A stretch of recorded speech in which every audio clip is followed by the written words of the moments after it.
Commander Vex Kalar stood in the ruins of what had been the primary command center of his flagship, surrounded by shattered crystal displays and the acrid smoke of burning control systems that had never been designed to handle the kind of damage that industrial accidents could inflict on military hardware. The Zephyrian Empire's most advanced warship was limping through space with half its systems offline, held together by emergency repairs and the stubborn refusal of its crew to accept that they had been defeated by primitives using cargo equipment. 6 months had passed since the initial invasion, and the war that should have ended in hours had become a grinding nightmare of unconventional tactics and impossible human resistance. The Zephyrian fleet had lost over 30% of its vessels to enemies who fought with mining equipment and construction tools, turning every piece of civilian infrastructure into potential weapons that no military academy had ever studied or prepared defenses against. Status report, Vex Kalar demanded from his tactical officer, whose bioluminescent patterns were flickering, with the stress of trying to understand battles that made no sense according to any military doctrine that had been developed over centuries of interstellar conquest. We have lost 473 ships to human attacks, the tactical officer reported, his translated voice carrying undertones of confusion and growing fear. Enemy casualties are estimated at 60% of their total population, but their resistance continues to intensify despite numerical losses that should have ended their will to fight. Vex Kalar's own light patterns dimmed as he processed numbers that violated everything the Empire understood about warfare and species psychology. The Zephyrians had sent their finest fleet, their most advanced weapons, their most experienced commanders to crush a primitive species that possessed no faster-than-light travel and no energy weapons beyond basic fusion reactors. Instead, they had encountered an enemy that turned garbage into guided missiles, used maintenance robots as infantry support, and somehow managed to make every piece of industrial equipment into a potential threat. The humans had lost more ships, more soldiers, more civilians than any species the Zephyrians had ever fought, but they kept fighting anyway with a determination that bordered on species-wide insanity. The communication system activated with a chime that indicated an incoming transmission from the human fleet, and Vex Kalar straightened his damaged uniform as Admiral Kate Sullivan's image appeared on the flickering holographic display. The human commander looked exhausted, her face bearing scars from recent battles and her uniform stained with the smoke and debris that came from fighting wars in damaged spacecraft. But her eyes still burned with the stubborn determination that had made this conflict into the Empire's first military failure. "Commander Vex Kalar," she said, her voice steady despite the explosions that were visible in the background of her transmission. "I believe you wanted to discuss surrender terms." The Zephyrian commander felt his light patterns shift to colors that indicated surprise and confusion, because surely this primitive creature could not be suggesting what her words seemed to imply. The human fleet was reduced to fewer than 30 operational vessels. Their planet was scarred by orbital bombardment, and their casualties were beyond anything that any civilized species would consider acceptable. "Your species has fought with courage," Vex Kalar replied, using the formal diplomatic protocols that the Empire employed when accepting the surrender of defeated enemies. "We will accept your unconditional surrender and provide transportation to agricultural worlds where your people can continue their existence under Imperial supervision." "Think there has been a misunderstanding," Admiral Sullivan interrupted, and for the first time in his military career, Commander Vex Kalar felt something that he had never experienced before in over a century of successful conquests: genuine uncertainty about the outcome of a military engagement.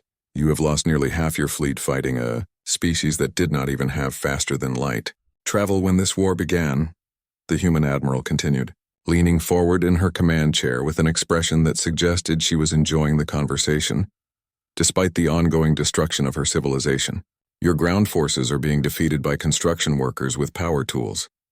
Your advanced technology is being countered by industrial equipment and what you call primitive determination." Vex Kalar glanced at his tactical displays, which confirmed the accuracy of the human commander's assessment. The Zephyrian Empire's finest military force had been systematically dismantled by an enemy that fought with converted mining ships and improvised weapon systems, using tactics that violated every principle of civilized warfare that had been developed over millennia of interstellar conquest. Your species has impressive resistance capabilities, he admitted reluctantly, but you cannot continue to sustain casualties at current rates. Mathematical analysis indicates that human civilization will collapse within 2 months if current combat losses continue. Admiral Sullivan smiled, an expression that sent uncomfortable chills through Vex Kalar's nervous system, because it suggested that she knew something important that he did not understand. Behind her, on the damaged bridge of her command ship, human officers were working at control stations that had been repaired with spare parts and determination, maintaining systems that should have failed weeks earlier, but somehow continued to function through pure stubborn refusal to quit. That analysis assumes we are going to keep fighting the same way, she replied. But humans are remarkably adaptable when it comes to finding new ways to solve problems that threaten our survival. The transmission screen split to show tactical displays from across the solar system, where human forces were implementing strategies that no Zephyrian commander had ever encountered, in reports from thousands of conquered worlds. Civilian transport ships were being converted into kinetic weapons. Industrial facilities were producing chemical warfare agents using modified atmospheric processors, and mining operations were creating improvised nuclear devices using enriched fuel from reactor facilities.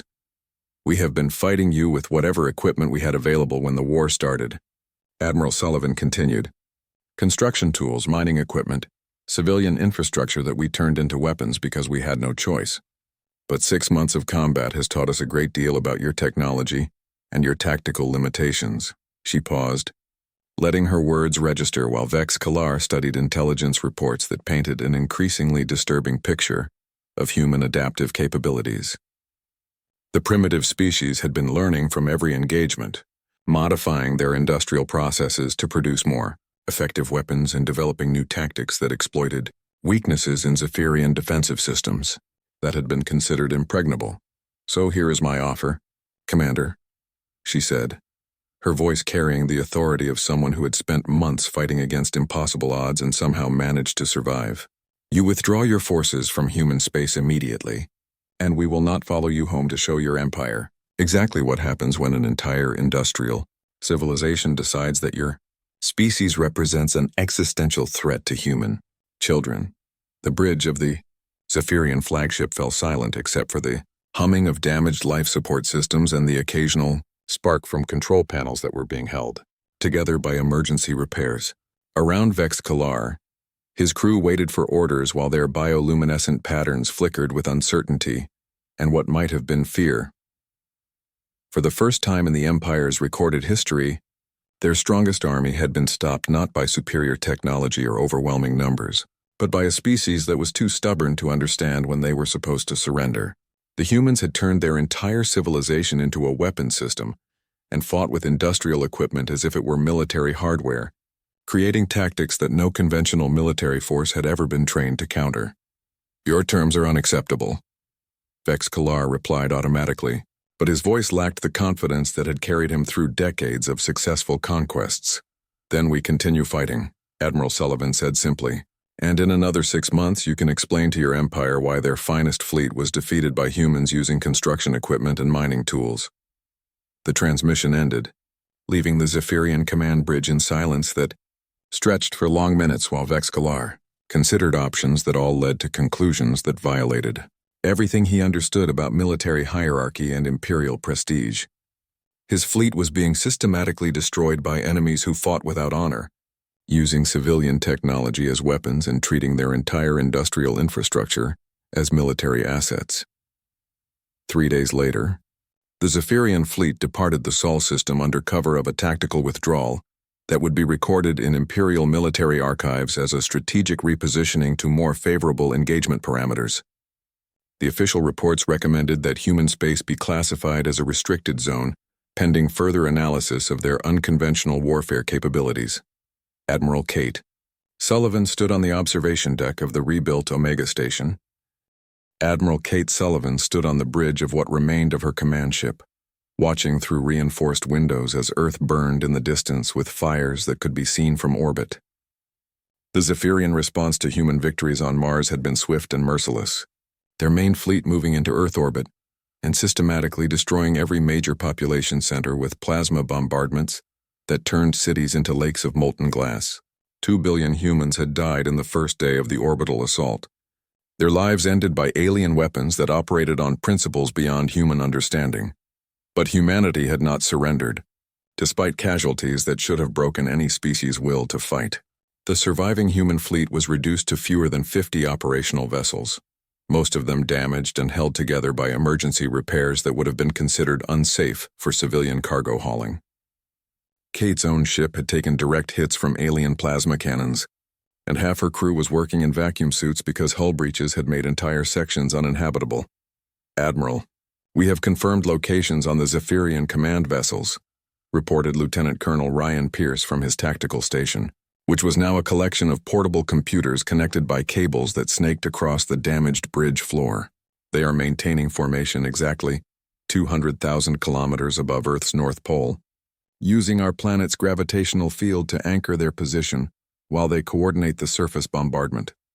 Kate nodded, studying the tactical display that showed the alien fleet in perfect formation, like jewels scattered against the darkness of space. The Zephyrian ships were beautiful and terrible, their crystalline hulls reflecting Earth's dying light, while their weapons continued the systematic destruction of human civilization below. Captain Ben Carter's voice crackled over the communication system from his own battle-damaged ship. The new Houston had lost 2/3 of her hull plating and was running on backup power systems. But Ben and his crew were still fighting with the desperate determination that had become humanity's greatest weapon against technologically superior enemies. "Kate, we have a crazy idea," Ben said, using the informal communication protocols that had replaced military procedure when survival became more important than regulations. "Commander Hughes has been working with our engineering teams, and we think we have found a way to hurt their main command ship." "Tell me," Kate replied, knowing that any plan Ben's crew had developed would involve risks that no sane military officer would ever consider acceptable.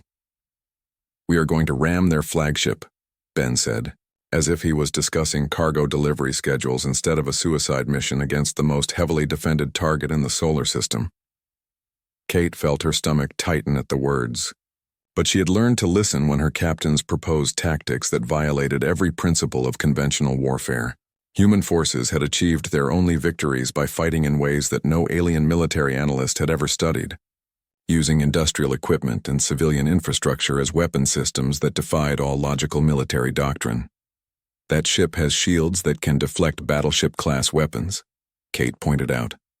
"Ramming attacks have never been successful against Zephyrian defensive systems." "We are not planning a traditional ramming attack," Ben replied, and Kate could hear the excitement in his voice that meant he and his crew had developed one of their impossible plans that somehow worked, despite violating the laws of physics and common sense. "We are going to use their own defensive systems against them." Commander Sam Hughes took over the communication link, his voice carrying the confidence of someone who had spent his career making explosives work in impossible situations. Sam was a former asteroid miner who understood the physics of controlled demolition better than most university professors, and his modifications to civilian equipment had proven more effective than decades of military research and development. "The Zephyrian shields are designed to deflect coherent energy beams and solid projectiles," Sam explained. "Their defensive systems calculate the mass and velocity of incoming threats, then generate energy fields that redirect the attack away from the ship's hull. It is very advanced technology that works perfectly against conventional weapons." "But we are not using conventional weapons," Kate said, beginning to understand the direction of their planning. "Exactly," Sam continued. "We have loaded our cargo holds with refined uranium ore, broken down into irregular chunks that range in size from pebbles to bowling balls. When we approach their flagship, we will not ram the hull directly. Instead, we will fly past at maximum velocity and jettison our entire cargo load." Kate studied the tactical implications, her mind working through the physics of what Sam was proposing. The Zephyrian shields were programmed to handle discrete threats, individual missiles or energy beams that could be deflected by calculated force fields. But thousands of irregularly shaped metal fragments, each one moving at different velocities and trajectories, would present targeting problems that no defensive computer had ever been designed to solve. "Their shields cannot handle that many simultaneous impacts," she realized. "The system will overload trying to calculate deflection patterns for objects with irregular mass distribution and unpredictable flight characteristics. And when their shields collapse, Ben added, all that uranium ore will hit their hull at tremendous velocity. The impact will be like a shotgun blast from a weapon the size of a small moon. Kate looked around her damaged bridge. Seeing the faces of officers and crew members who had volunteered to continue fighting, despite casualties that should have ended human resistance weeks earlier, these people had families on the burning planet below, homes that had been destroyed and friends who had died in the alien bombardment, but they were still willing to risk everything on plans that existed at the intersection of desperation and impossible hope. How many ships do you need for this attack? Kate asked. 12 vessels minimum, Ben replied.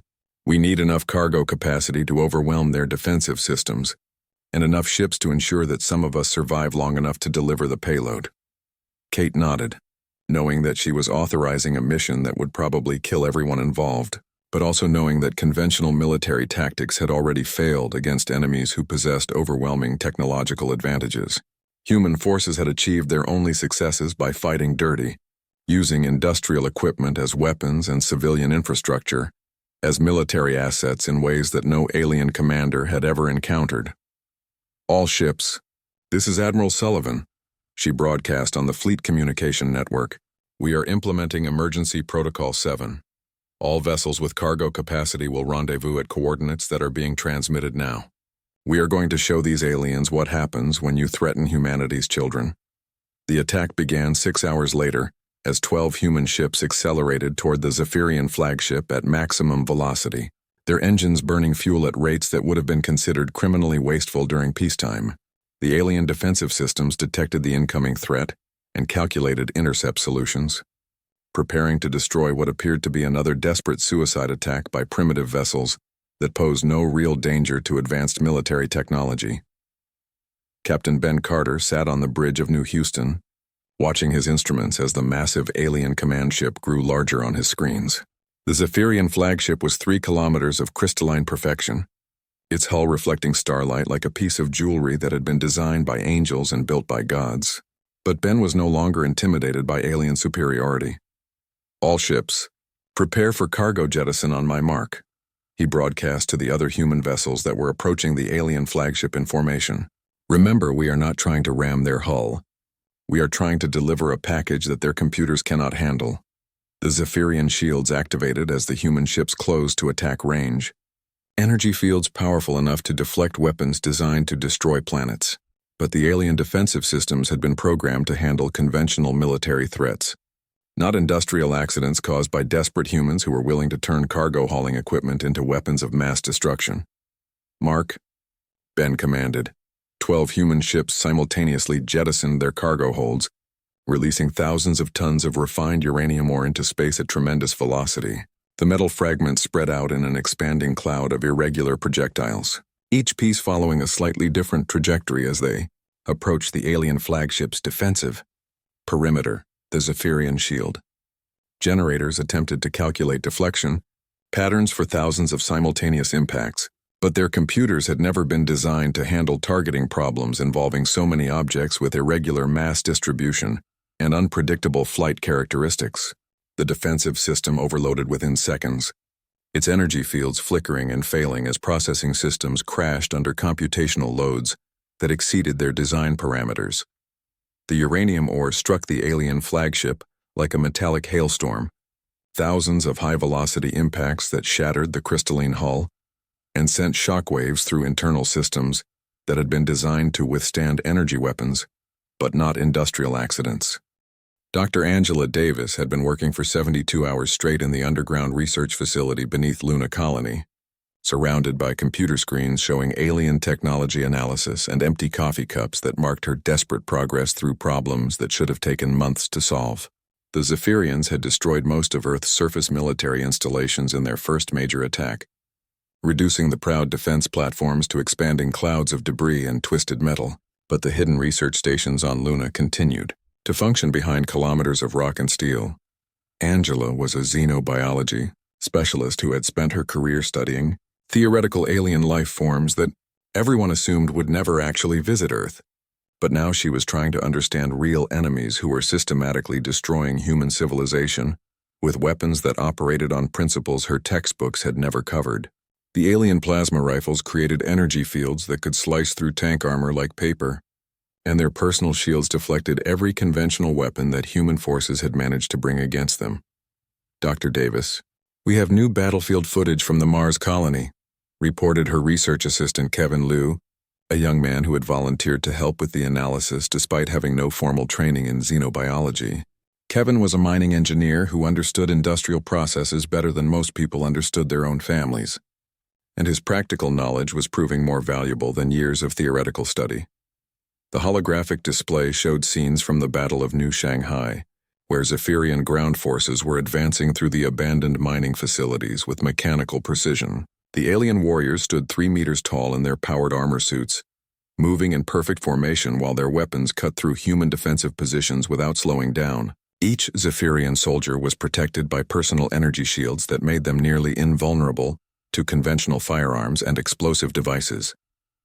"Look at their breathing apparatus," Angela said, pointing to the complex filtration systems that each alien wore over what appeared to be their facial region.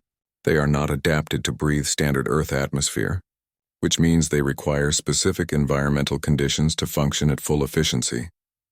General Chris Martinez had arrived at the research station 6 hours earlier, flying through active combat zones to reach the Luna facility, where human scientists were working to find weaknesses in alien technology.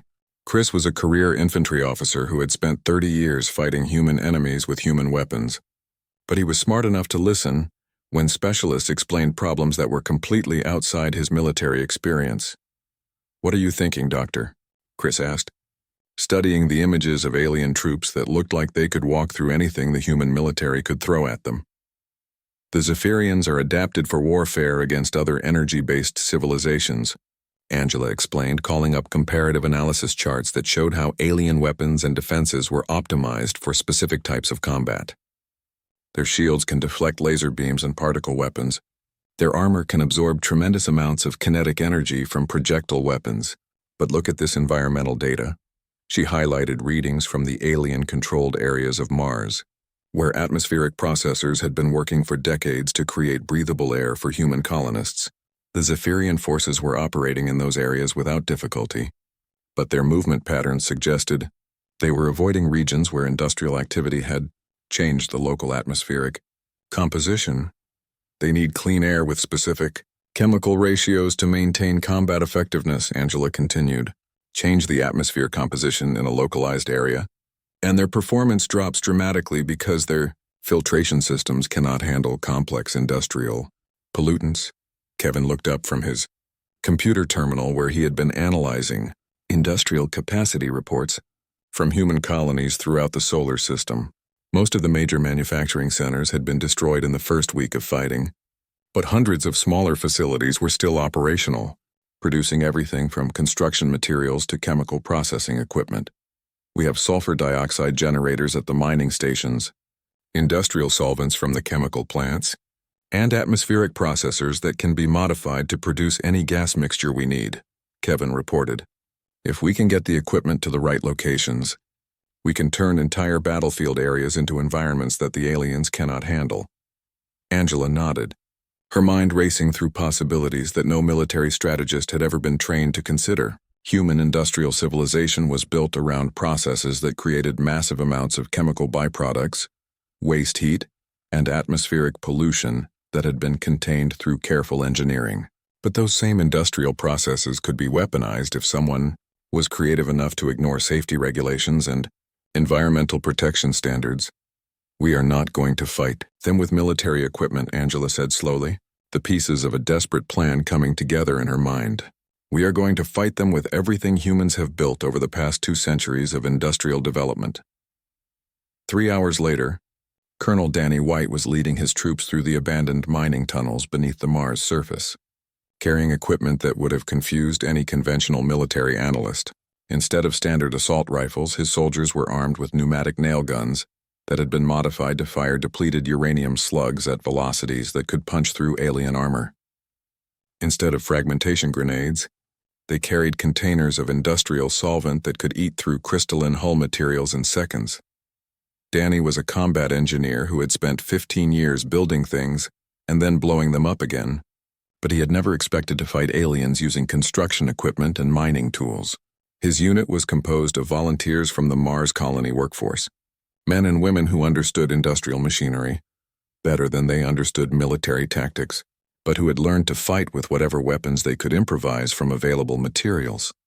"Remember, we are not trying to win a conventional battle," Danny reminded his troops over their helmet communication systems. "We are trying to make the environment so hostile that the aliens cannot function effectively." The Zephyrian ground forces had established a command post in what had been the main atmospheric processing plant for New Shanghai Colony, using the facility's power systems to support their advanced communication equipment. The alien troops were positioned in perfect defensive formations, their weapons covering every approach route that conventional military doctrine would consider viable for an assault. Danny and his volunteers were not approaching through conventional routes.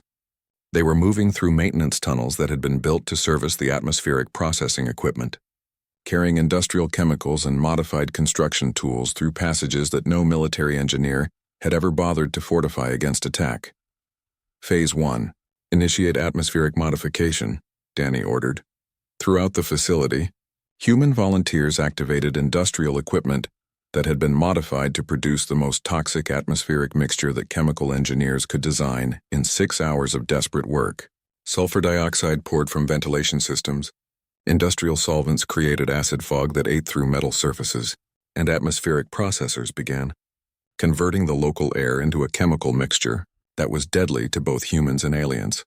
The difference was that the humans were wearing full environmental suits designed for industrial work in hazardous conditions, while the Zephyrian warriors were depending on personal filtration systems that had never been designed to handle complex industrial pollutants.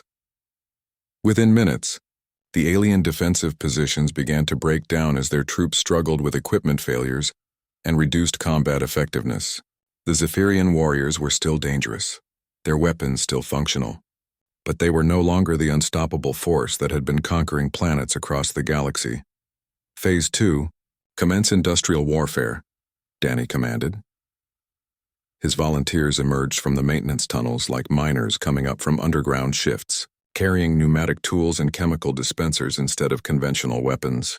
They fought like construction workers who had been pushed too far, using nail guns and welding torches and industrial solvents to dismantle alien equipment piece by piece. The Battle of New Shanghai lasted 6 hours and ended with the first major human victory against Zephyrian ground forces.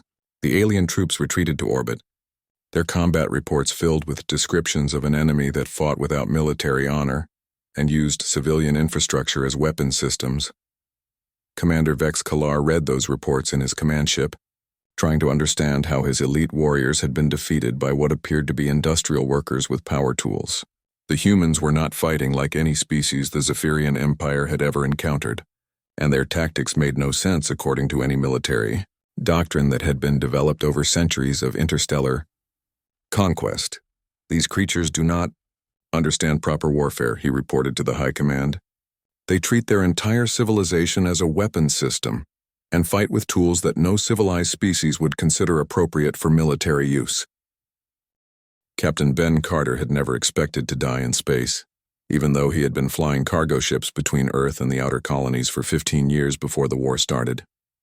His vessel New Houston was supposed to be hauling refined metals from the asteroid mining stations back to Earth construction yards, not preparing to fight alien warships with weapons that had been welded to his hull by dockyard workers who learned about military hardware from instruction videos and desperate hope. The bridge of New Houston looked like someone had taken a civilian cargo hauler and tried to turn it into a warship, using spare parts and determination. Extra screens had been bolted to every available wall surface, displaying tactical information that Ben was still learning to read. Weapon control panels sat next to navigation computers, their wiring exposed and held together with tape that glowed softly in the dim emergency lighting that had become standard since power rationing began. "Sir, we are receiving final mission orders from Admiral Sullivan," reported Ensign Lisa Park from the communications station. Lisa was 22 years old and had been working civilian communications for a mining company when the aliens arrived. But she volunteered for military service the same day the Zephyrian ultimatum was broadcast across every human settlement in the solar system. Ben walked to the center of the bridge, where a holographic display showed the positions of every human ship in their improvised battle fleet. 347 vessels were spread across the solar system in small groups, trying to look like they were preparing to evacuate civilians while actually positioning themselves for coordinated strikes against the alien patrol ships. "What do we have for weapons?" Ben asked his executive officer, Commander Sam Hughes, a former asteroid miner who understood explosives better than anyone Ben had ever met. 6 railgun turrets with depleted uranium ammunition, 12 missile tubes loaded with nuclear warheads that may or may not work properly, and 48 mining charges that I have personally modified to serve as improvised torpedoes. Sam replied with a grin that suggested he was looking forward to finding out whether his modifications would explode the right way. "Also, we have a cargo hold full of refined titanium ore that could serve as kinetic ammunition if we get creative with the launching mechanisms." Ben nodded and looked at the tactical display again. The Zephyrian fleet had spread out across the solar system in perfectly organized patrol patterns, their ships moving with mechanical precision that spoke of advanced computer targeting systems and centuries of military experience. Everything about their formation screamed professional competence and technological superiority. The first part of the human plan was already in motion at the edge of the solar system, where Captain Maria Santos was piloting the converted mining vessel Rocky Point toward a Zephyrian patrol group. Maria had spent 20 years blasting asteroids apart with industrial explosives, and she understood the physics of controlled demolition better than most university professors who studied the subject in safe classrooms. Rocky Point looked exactly like what it was supposed to be, a civilian mining ship fleeing the solar system with a cargo hold full of valuable metals and a crew manifest, showing 38 frightened miners and their families. The ship's engines were running at normal civilian speeds, and its communication systems were broadcasting standard evacuation requests on frequencies that any competent military force would be monitoring. Zephyrian patrol vessels. "This is human mining ship Rocky Point requesting safe passage for civilian evacuation," Maria transmitted on an open channel, making sure her voice carried just the right amount of fear and desperation. "We have women and children aboard and are carrying no military equipment or personnel." The 3 Zephyrian destroyers that were patrolling the outer system changed course immediately, their crystal hulls reflecting sunlight as they moved to intercept what appeared to be another fleeing refugee ship. The alien vessels were beautiful in their way, smooth and perfect like sculptures made from colored glass, but they carried enough firepower to vaporize Rocky Point and her crew without slowing down. Maria watched her sensor screens as the alien ships approached, their weapons systems scanning her vessel for any sign of military hardware or hostile intent. The Zephyrians were being careful, professional, and thorough in their examination of what appeared to be a harmless civilian vessel, which was exactly what Maria had been counting on. "Scanning complete," came the translated voice of the alien patrol commander. "You are cleared for departure from this system. Maintain current heading and do not deviate from approved evacuation routes." "Understood and thank you," Maria replied, still maintaining the frightened, civilian act while her fingers moved across the manual detonation controls that were hidden. Under her navigation console, the Zephyrian ships had moved to within 2,000 kilometers of Rocky Point, close enough to provide escort protection for what they believed was a refugee vessel. Their shields were optimized to deflect energy weapons and solid projectiles, designed to protect against the kind of military hardware that most civilizations used for space combat. Maria had filled her cargo hold with 16 industrial mining charges, each one powerful enough to crack open an asteroid the size of a city block. The explosives were surrounded by refined metals that would turn into high-velocity shrapnel when the charges detonated, creating a blast pattern that no military engineer had ever bothered to design defenses against. "For Earth," Maria whispered, and pressed the detonation switch. The explosion was visible from Earth orbit as Rocky Point disappeared in a ball of fire and expanding debris that moved outward at tremendous velocity. The lead Zephyrian destroyer simply vanished, its crystalline hull unable to withstand the direct impact of industrial explosives that had been designed to shatter solid rock. The second alien ship was caught by the expanding shrapnel cloud, its perfect hull cracking like broken glass as thousands of metal fragments punched through its shields and tore apart its internal systems. The third Zephyrian vessel managed to survive the explosion, But its hull was damaged and atmosphere was streaming from multiple breaches. The alien ship limped away from the blast zone, its engines flickering with unstable energy patterns that suggested critical damage to its power systems. "First blood to humanity," came Maria's voice over the communication network, broadcast from an escape pod that had ejected from Rocky Point seconds before the explosion. "One alien ship destroyed, one crippled, and they still do not understand what they are fighting." The message was received by human ships throughout the solar system, carried by communication networks that had been built to coordinate mining operations and cargo deliveries. Admiral Sullivan heard it on the bridge of her command ship. General Hayes received it in the underground bunkers of Earth Defense Command, and Captain Ben Carter listened to it while his own ship moved into position for the next phase of the human counterattack. "Sir, the aliens are reacting to the attack," reported Lisa Park from her communication station. "We are detecting increased energy output from their main fleet and changes in their patrol patterns." Ben studied the tactical display, watching as the perfect Zephyrian formations began to shift and adapt to the reality that the primitive humans were not going to surrender quietly. The alien ships were still vastly superior in technology and firepower, but they had made their first mistake by underestimating the creativity that came from desperate determination. "They expected us to fight like a proper military," Sam Hughes observed, checking the status of his improvised weapons systems.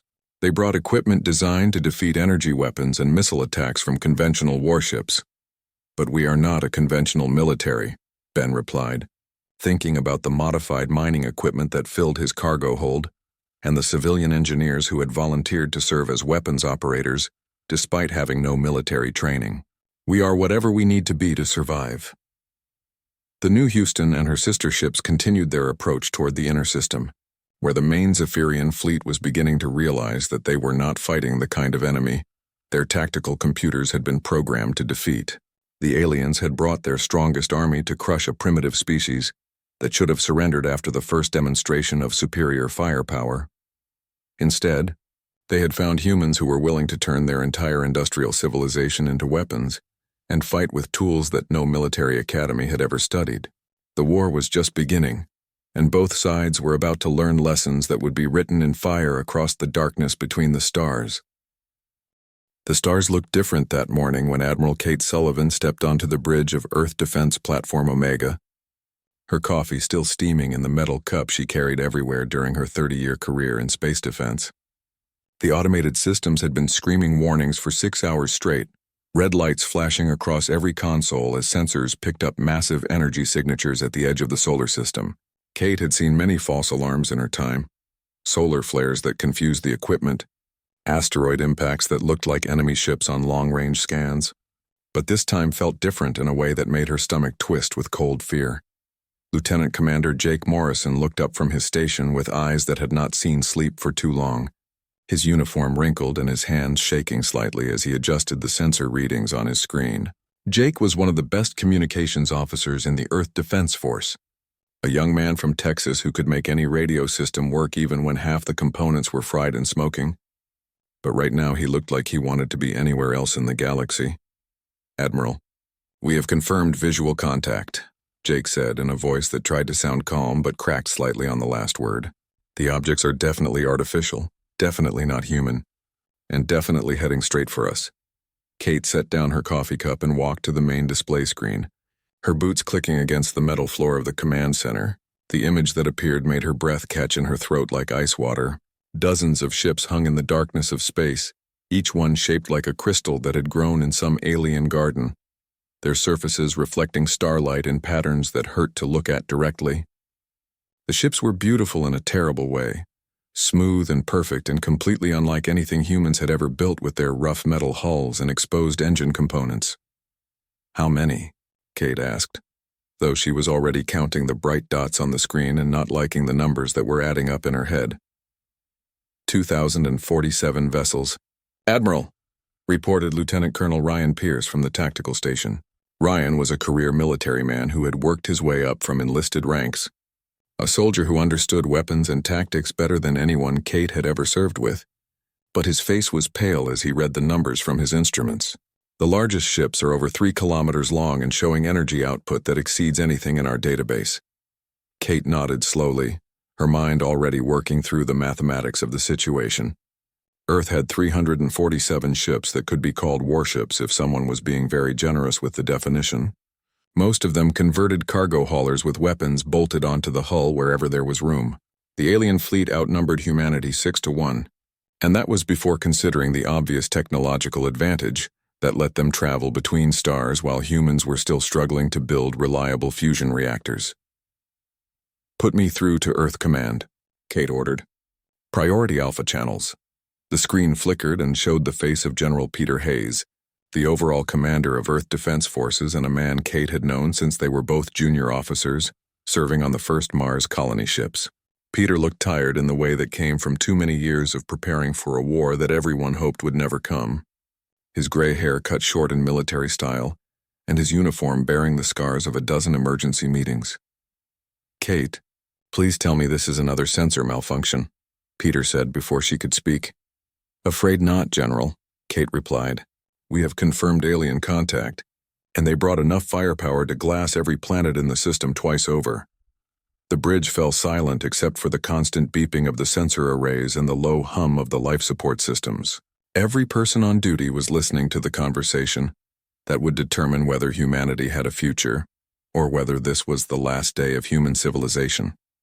"Incoming transmission from the alien fleet," Jake announced, his voice barely above a whisper. "They are broadcasting on multiple frequencies in what appears to be translated standard Earth languages." Kate straightened her uniform jacket and walked to the center of the bridge, where the main communications array could project a full holographic image. Whatever was about to happen, she wanted to meet it standing up straight with her shoulders back like the naval officer she had trained to be. The holographic projector activated with a soft chime, and suddenly the bridge was filled with the image of something that had never been born on any world where humans had ever lived. The creature stood nearly 3 meters tall, its body translucent blue like colored glass, with patterns of light moving under its skin in ways that made Kate think of deep ocean bioluminescence. It had 4 arms and a head that was too large for its body, with eyes that reflected light like polished metal. "Primitive species of the third planet," the alien said in a voice that seemed to come from everywhere at once, translated by technology that was clearly far beyond human understanding. "I am Commander Vex Kalar of the Zephyrian Empire, and I bring you terms for your immediate surrender and relocation." Kate felt her jaw tighten at the word surrender, but she kept her face neutral and her voice steady.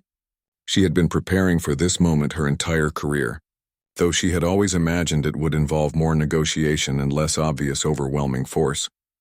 "This is Admiral Kate Sullivan of the Earth Defense Forces," she replied. "We are willing to discuss terms." "There are no terms to discuss," Commander Vex Kalar said, the lights under his skin pulsing faster, as if he was annoyed by the need to explain obvious facts to a slow child. "The Zephyrian Empire has claimed this system for resource extraction and industrial development. Your species will be relocated to agricultural worlds where you will be allowed to continue your existence under Imperial supervision." Kate glanced at Ryan Pierce, who was frantically working at his tactical console, trying to get readings on the alien weapons systems. His expression told her everything she needed to know about humanity's chances in a straight military confrontation. "How long do we have to consider your offer?" Kate asked. 48 of your planetary rotations," the alien commander replied. "After that time, any resistance will be met with complete military force and the extinction of your species. Do not attempt to flee the system, as our ships are faster than any technology you possess. Do not attempt to hide, as our sensors can detect your life forms from any distance within this star system." The transmission ended abruptly, leaving the bridge in silence broken only by the steady beeping of the sensor arrays still tracking the alien fleet. Kate looked around at her crew, seeing fear in their eyes, but also something else. Something that might have been hope or might have been simple human stubbornness. "General Hayes," she said to the still active communication link with Earth, "I need you to patch me through to every ship captain, every station commander, and every colony leader in the solar system." "Kate, what are you thinking?" Peter asked, though his voice suggested he already knew the answer. "I am thinking," Kate said slowly, "that 48 hours gives us enough time to show these Zephyrians that humans do not go quietly into extinction.